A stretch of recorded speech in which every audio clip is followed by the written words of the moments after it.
ये आकाशवाणी रायपुर है। प्रादेशिक समाचार बुलेटिन के साथ मैं रत्ना साहू।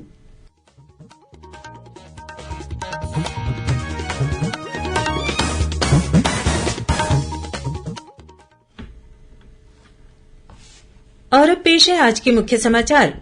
प्रधानमंत्री ने मन की बात कार्यक्रम में राष्ट्र के युवाओं से लोकतांत्रिक मूल्यों में विश्वास बनाए रखने का आह्वान किया। प्रदेश के विशेष पिछड़ी जनजातियों के 9,600 से अधिक शिक्षित युवाओं को योग्यता अनुसार तृतीय और चतुर्थ श्रेणी के पदों पर सरकारी नौकरी दी जाएगी। मुख्यमंत्री ने की घोषणा।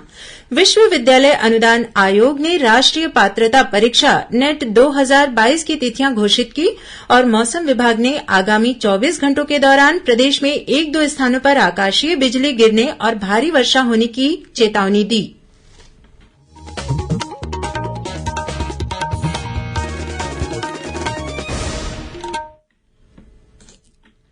अब समाचार विस्तार से। प्रधानमंत्री नरेन्द्र मोदी ने राष्ट्र के युवाओं से लोकतांत्रिक मूल्यों में विश्वास बनाए रखने का आह्वान किया है। आकाशवाणी से मन की बात कार्यक्रम में श्री मोदी ने कहा कि आने वाली पीढ़ियों को आपातकाल के दौरान चलाए गए जन आंदोलन को भूलना नहीं चाहिए। देश में 25 जून 1975 को आपातकाल लगाया गया था। प्रधानमंत्री ने कहा, उस समय देश के नागरिकों के सभी अधिकार छीन लिए गए थे। श्री मोदी ने कहा कि आज जब भारत अपनी स्वतंत्रता के 75 वर्ष का उत्सव मना रहा है, तो देशवासियों को आपातकाल के उस भयावह दौर को कभी नहीं भूलना चाहिए। प्रधानमंत्री ने कहा कि पिछले कुछ वर्षों में अंतरिक्ष के क्षेत्र में देश ने बड़ी उपलब्धियां हासिल की है। इनमें से एक उपलब्धि इन स्पेस नाम की एजेंसी स्थापित करना है। यह एजेंसी भारत के निजी क्षेत्र के लिए नए अवसरों को प्रोत्साहन दे रही है। प्रधानमंत्री ने कहा कि इस शुरुआत ने विशेष रूप से देश के युवाओं को आकर्षित किया है। कुछ साल पहले तक हमारे देश में स्पेस सेक्टर में स्टार्टअप के बारे में कोई सोचता तक नहीं था। आज इनकी संख्या 100 से भी ज्यादा है। ये सभी स्टार्टअप्स ऐसे आइडिया पर काम कर रहे हैं जिनके बारे में पहले या तो सोचा ही नहीं जाता था या फिर प्राइवेट सेक्टर के लिए असंभव माना जाता था। प्रधानमंत्री ने कहा कि भारत के युवा स्टार्टअप से लेकर खेल जगत तक नए नए कीर्तिमान बना रहे हैं। हाल ही में खेलो इंडिया युवा खेलों में देश के खिलाड़ियों ने कई नए रिकॉर्ड बनाए। प्रधानमंत्री ने कहा कि देश में मानसून लगातार आगे बढ़ रहा है। उन्होंने लोगों से जल संरक्षण की दिशा में विशेष प्रयास करने की अपील की। मन की बात कार्यक्रम में प्रधानमंत्री ने सभी को कोविड से बचाव के नियमों का पालन करने को भी कहा। प्रदेश के विशेष पिछड़ी जनजातियों के 9,600 से अधिक शिक्षित युवाओं को योग्यता अनुसार तृतीय और चतुर्थ श्रेणी के पदों पर सरकारी नौकरी दी जाएगी। मुख्यमंत्री भूपेश बघेल ने आज जशपुर जिले के बगीचा में भेंट मुलाकात कार्यक्रम के दौरान यह घोषणा की। उन्होंने बताया कि 3 साल पहले छत्तीसगढ़ अनुसूचित जनजाति सलाहकार परिषद की बैठक में विशेष पिछड़ी जनजाति के पात्र युवाओं का सर्वे करवाकर उनकी पात्रता अनुसार नियुक्ति की कार्यवाही करने का निर्णय लिया गया था। इस आधार पर विशेष पिछड़ी जनजाति की जिलेवार सूची तैयार की गई। सूची के अनुसार विशेष पिछड़ी जनजाति के शिक्षित पात्र युवाओं का आंकड़ा 9,623 है। मुख्यमंत्री ने कहा कि इन सभी शिक्षित युवाओं को जल्द ही योग्यता अनुसार शासकीय विभागों में नियुक्ति की प्रक्रिया शुरू की जाएगी। इस पर 346 करोड़ रुपये से अधिक की राशि खर्च होगी। इन पिछड़ी जनजातियों में अबुझमाड़िया, पहाड़ी कोरबा, बिरहोर, बैगा, कमार, पंडो और भूंजिया शामिल है। इस मौके पर मुख्यमंत्री ने बगीचा के विकास के लिए अनेक घोषणाएं की। इस दौरान मुख्यमंत्री ने एनीमिया मोबाइल टेस्टिंग यूनिट को हरी झंडी दिखाकर रवाना किया। यह यूनिट लोगों के बीच जाकर एनीमिया की जांच करेगी और खून की कमी वाले व्यक्तियों को दवाई भी देगी। वहीं जशपुर विधानसभा के गांव आस्था में भी मुख्यमंत्री ने अनेक विकास कार्यों की घोषणाएं की। अपने प्रवास के दौरान मुख्यमंत्री ने कुनकुरी विधानसभा में 82 करोड़ रुपये से अधिक के विभिन्न विकास कार्यों का लोकार्पण और भूमि पूजन किया।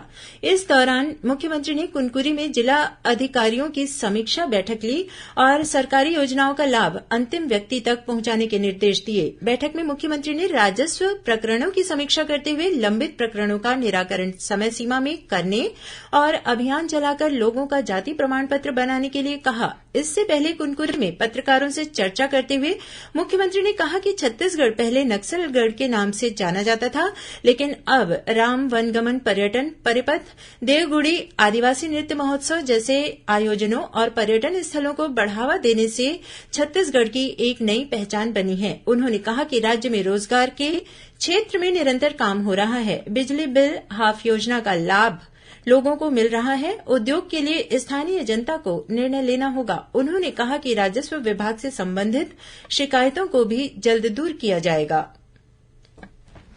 भिलाई इस्पात संयंत्र देश के पहले हाई स्पीड ट्रेन कॉरिडोर के लिए टीएमटी बार्स सरिया की आपूर्ति कर रहा है। यहां चलने वाली बुलेट ट्रेन जिन पुलों से होकर दौड़ेगी, उसके पिलर्स और स्टील पुलों में इन्हीं सरिया का इस्तेमाल होगा। Mumbai Ahmedabad high speed rail corridor परियोजना के लिए बीएसपी अब तक 80,000 टन से अधिक टीएमटी बार दे चुका है। यह सरिया भूकंप रोधी होने के साथ ही जंग रोधी भी है। भारत की पहली निर्माणाधीन हाई स्पीड रेल लाइन परियोजना का कार्य गुजरात खंड में तेजी से चल रहा है। पिछले वित्तीय वर्ष में इस परियोजना के लिए बीएसपी ने 65,000 टन से अधिक टीएमटी बार्स की आपूर्ति की थी। प्रादेशिक समाचार आप आकाशवाणी रायपुर से सुन रहे हैं।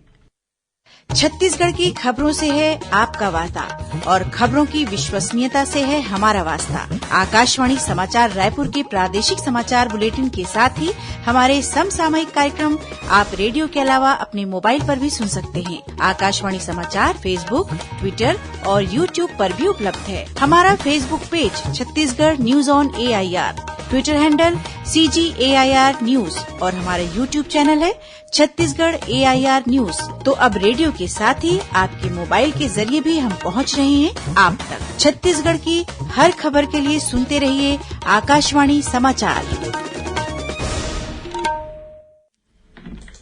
और अब आगे बढ़ते हैं बाकी के समाचारों की ओर। स्वास्थ्य मंत्री टीएस सिंहदेव एक बार फिर कोरोना संक्रमण की चपेट में आ गए हैं। उन्होंने ट्वीट कर जानकारी दी कि दिल्ली प्रवास से लौटने के बाद उन्होंने कोविड जांच करवाई, जिसमें उनकी रिपोर्ट पॉजिटिव आई है। श्री सिंहदेव ने कहा कि फिलहाल उनका स्वास्थ्य ठीक है और वे डॉक्टरों के परामर्श के अनुसार होम आइसोलेशन के नियमों का पालन कर रहे हैं। इस बीच प्रदेश में कल कोरोना संक्रमण के 92 नए मामले सामने आए। वहीं 95 मरीज स्वस्थ होने के बाद डिस्चार्ज किए गए। दुर्ग जिले में सर्वाधिक 26 मरीज पाए गए। राज्य में कोरोना के सक्रिय मरीजों की संख्या बढ़कर 640 पहुंच गई है। वहीं राज्य में कोविड टीकाकरण लगातार जारी है। प्रदेश में अब तक 4,13,39,000 से अधिक टीके लगाए जा चुके हैं। प्रदेश में बीते 24 घंटों के दौरान हुए अलग अलग सड़क हादसों में 2 बच्चियों समेत 3 लोगों की मौत हो गई। वहीं 20 से अधिक लोग घायल हो गए हैं। मिली जानकारी के अनुसार कबीरधाम जिले में पंडरिया विकासखंड के पोलमी गांव के पास कल देर शाम प्रयागराज से आ रही यात्री बस के अनियंत्रित होकर खाई में गिर जाने से 2 बच्चियों की मौत हो गई, जबकि 20 से ज्यादा लोग घायल हो गए। बस में करीब 60 यात्री सवार थे जो सुल्तानपुर से बिलासपुर लौट रहे थे। घायलों को कुकदूर के प्राथमिक स्वास्थ्य केंद्र और पंडरिया के सामुदायिक स्वास्थ्य केंद्र में भर्ती कराया गया है। मुख्यमंत्री भूपेश बघेल ने घटना की जानकारी मिलते ही जिला प्रशासन को तत्काल राहत पहुंचाने और घायल व्यक्तियों के उपचार के निर्देश दिए। वहीं जांजगीर चांपा जिले के अकलतरा में तेज रफ्तार ट्रक ने दोपहिया सवार एक शिक्षक को टक्कर मार दी, जिससे उनकी मौके पर ही मौत हो गई। विश्वविद्यालय अनुदान आयोग राष्ट्रीय पात्रता परीक्षा यूजीसी नेट 2022 की तिथियां घोषित कर दी गई है। यूजीसी नेट की दिसंबर 2021 और जून 2022 की परीक्षाएं इस वर्ष एक साथ कराई जाएंगी। परीक्षा 8 जुलाई को शुरू होकर 14 अगस्त को संपन्न हो जाएगी। और अब पेश है मौसम का हाल। मौसम विभाग ने आगामी 24 घंटों के दौरान प्रदेश में 1-2 स्थानों पर आकाशीय बिजली गिरने और भारी वर्षा होने की चेतावनी दी है। वहीं अनेक स्थानों पर हल्की से मध्यम बारिश होने या गरज चमक के साथ छींटे पड़ने की भी संभावना है। मौसम विभाग के अनुसार इस समय एक पूर्व पश्चिम द्रोणिकार राजस्थान से लेकर पश्चिम मध्य बंगाल की खाड़ी तक और दक्षिणी छत्तीसगढ़ में एक ऊपरी हवा का चक्रवाती घेरा बना हुआ है। इसके असर से राज्य में बारिश होने के आसार बन गए हैं। राजधानी रायपुर में एक निजी बैंक से फर्जी चेक के माध्यम से 16 करोड़ 40 लाख रूपये से अधिक की राशि निकाले जाने का मामला सामने आया है। इस मामले में पुलिस ने 2 बैंक मैनेजर सहित 7 आरोपियों को गिरफ्तार किया है। पूछताछ में आरोपियों ने बताया कि 2 निजी बैंकों के मैनेजर के साथ मिलकर इस ठगी की घटना को अंजाम दिया। और अब कुछ खबरें संक्षेप में। कोरबा में कल भारतीय जनता पार्टी के विभिन्न मंडलों में आपातकाल के दौरान मीसाबंदी कानून के तहत जेल में बंद किए गए लोगों का सम्मान किया गया। जशपुर जिले के पंडरापाठ चौकी के भड़िया गांव में पहाड़ी नाले में कल एक महिला और उसके 2 बच्चे बह गए। जानकारी मिलने के बाद रेस्क्यू टीम ने एक बच्चे का शव देर शाम बरामद किया। वहीं महिला और एक अन्य बच्चे का शव भी आज बरामद कर लिया गया है। महासमुंद जिले की कोमाखान पुलिस ने टेमरी के पास एक वाहन से 280 किलोग्राम गांजा जब्त किया है, जिसकी कीमत लगभग 56 लाख रूपये बताई जा रही है। इस मामले में पुलिस ने 3 लोगों को गिरफ्तार किया है और स्वर्गीय राजेश गंजीर की स्मृति में चौथी राज्य स्तरीय कराटे प्रतियोगिता आज से धमतरी के इंडोर स्टेडियम में शुरू हुई।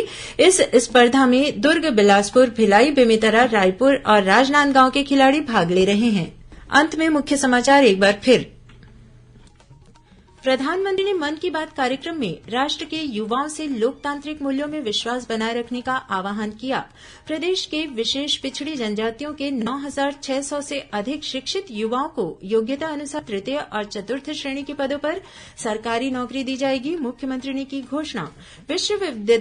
विश्वविद्यालय अनुदान आयोग ने राष्ट्रीय पात्रता परीक्षा नेट 2022 की तिथियां घोषित की और मौसम विभाग ने आगामी 24 घंटों के दौरान प्रदेश में 1-2 स्थानों पर आकाशीय बिजली गिरने और भारी वर्षा होने की चेतावनी दी। इसी के साथ प्रादेशिक समाचार बुलेटिन समाप्त हुआ। नमस्कार।